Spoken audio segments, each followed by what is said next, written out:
India में pollution अपनी चरम सीमा पर पहुंच चुका है, लेकिन इस बड़ी समस्या का एक स्मार्ट, इको फ्रेंडली और लॉन्ग टर्म सॉल्यूशन भी है, इलेक्ट्रिक व्हीकल्स यानी ईवी। वीडियो में आगे बढ़ने से पहले चैनल को सब्सक्राइब कर दें और बेल आइकॉन प्रेस करना न भूलें, ताकि आपको हमारी हर नए वीडियो की नोटिफिकेशन मिलती रहे।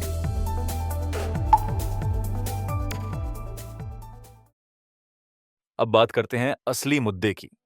आज के टाइम में पेट्रोल और डीजल वाली गाड़ियों के मुकाबले ईवी न सिर्फ कम एमिशन देती हैं, बल्कि ज्यादा शोर भी नहीं करती। मतलब एनवायरनमेंट भी सेफ और आपकी पॉकेट भी। फ्यूल का खर्चा बचता है, मेंटेनेंस कम होता है और डेली कम्यूट में सेविंग्स ही सेविंग्स। 2025 में इंडिया का ईवी मार्केट एक नए फेज में एंटर कर चुका है। ओला इलेक्ट्रिक, टाटा मोटर्स और एथर जैसे इंडियन ब्रांड्स नए ईवी मॉडल्स के साथ अपनी स्ट्रॉन्ग प्रेजेंस एस्टैब्लिश कर रहे हैं। सिर्फ 2024 में ही इंडिया में ईवी की 20 लाख से ज्यादा गाड़ियां बिकी, जो 2023 के मुकाबले लगभग 25.4% ज्यादा थी।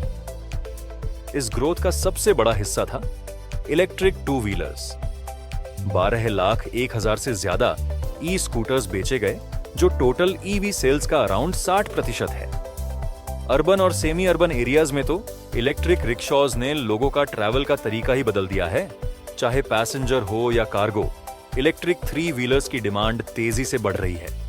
4 व्हीलर ईवी भी पीछे नहीं है। लोग काफी तेजी से इन्हें पसंद कर रहे हैं। 2024 में इंडिया में इलेक्ट्रिक कार सेल्स लगभग 20% बढ़कर करीब 1 लाख यूनिट्स तक पहुंच गई। ये आंकड़े ये बताते कि ईवी का क्रेज बढ़ रहा है। और देखा जाए तो गवर्नमेंट की तरफ से भी ईवी को लेकर क्लियर सपोर्ट मिल रहा है। सब्सिडीज, इंसेंटिव्स और इंफ्रास्ट्रक्चर डेवलपमेंट जैसे स्टेप्स लोगों का भरोसा बढ़ा रहे हैं, जो ईवी चूज करने के लिए लोगों को कॉन्फिडेंटली एनकरेज कर रहा है। फेम 2 यानी faster adoption and manufacturing of electric vehicles और पीएमई ड्राइव जैसे स्कीम्स ईवी एडॉप्शन को काफी बूस्ट दे रहे हैं। सिर्फ बेंगलुरु की बात करें तो वहां 4,500 नए इलेक्ट्रिक बसें चलाई जा रही हैं, जिससे सिटी में टोटल 10,000 से ज्यादा इलेक्ट्रिक बसें हो जाएंगी। इसका मतलब है बेहतर एनवायरनमेंट के साथ साथ क्वालिटी पब्लिक ट्रांसपोर्ट भी। स्टेट गवर्नमेंट्स भी फुल एक्शन में हैं। दिल्ली, महाराष्ट्र, तमिलनाडु जैसे स्टेट्स ने ईवी के लिए एग्रेसिव पॉलिसीज लॉन्च की हैं। टैक्स एक्सेम्पशंस, रजिस्ट्रेशन फी वेवर्स और चार्जिंग इंफ्रास्ट्रक्चर डेवलपमेंट। तमिलनाडु ने तो एक डेडिकेटेड ईवी हब बनाने का प्लान भी अनाउंस किया है, जहां डोमेस्टिक और इंटरनेशनल कंपनियां मैन्युफैक्चरिंग यूनिट्स सेट कर रही हैं। आज के टाइम में भारत में 25,000 plus public EV charging station हैं और आने वाले समय में ये और भी होगा। इससे रेंज एंग्जाइटी काफी हद तक खत्म हो जाएगी, यानी अब आधे रास्ते में चार्ज खत्म होने का डर नहीं रहेगा। ईवी रेवोल्यूशन का एक बड़ा हिस्सा है commercial vehicles, delivery vans, auto rickshaws, city buses, सभी में इलेक्ट्रिफिकेशन स्टार्ट हो चुकी है। Amazon और फ्लिपकार्ट जैसे ई कॉमर्स जायंट्स भी अपनी डिलीवरी गाड़ियों को इलेक्ट्रिक बना रहे हैं, जिससे लास्ट माइल डिलीवरी और एनवायरनमेंट दोनों को फायदा हो रहा है। बैटरी मैन्युफैक्चरिंग में भी इंडिया आगे बढ़ रहा है। अब सिर्फ चाइना पर डिपेंड रहने की जरूरत नहीं।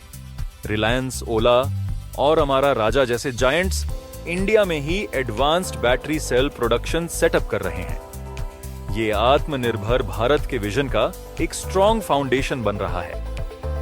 हाँ, चैलेंजेस अभी भी हैं, जैसे बैटरी लाइफ, फास्ट चार्जिंग और लॉन्ग डिस्टेंस ट्रेवल। लेकिन इनोवेशंस जैसे बैटरी स्वैपिंग और हाई स्पीड चार्जिंग ग्रिड्स इन प्रॉब्लम्स को सॉल्व करने में काफी मददगार साबित हो रहे हैं। एक और इंपॉर्टेंट चैलेंज है बैटरी रॉ मटेरियल्स जैसे लिथियम और कोबाल्ट के लिए अभी भी इंडिया को इंपोर्ट पर डिपेंड रहना पड़ता है। लेकिन गुड न्यूज ये है कि इंडिया ने लोकल माइनिंग और रिसाइकलिंग इकोसिस्टम डेवलप करना स्टार्ट कर दिया है। हमारा राजा और एक्साइड जैसे कंपनियां बैटरी गीगा फैक्ट्रीज पर काम शुरू कर चुकी हैं। वैसे आपको क्या लगता है, ईवी बेस्ट ऑप्शन है और आप कब शिफ्ट हो रहे हो ईवी पे? कमेंट्स में जरूर बताना।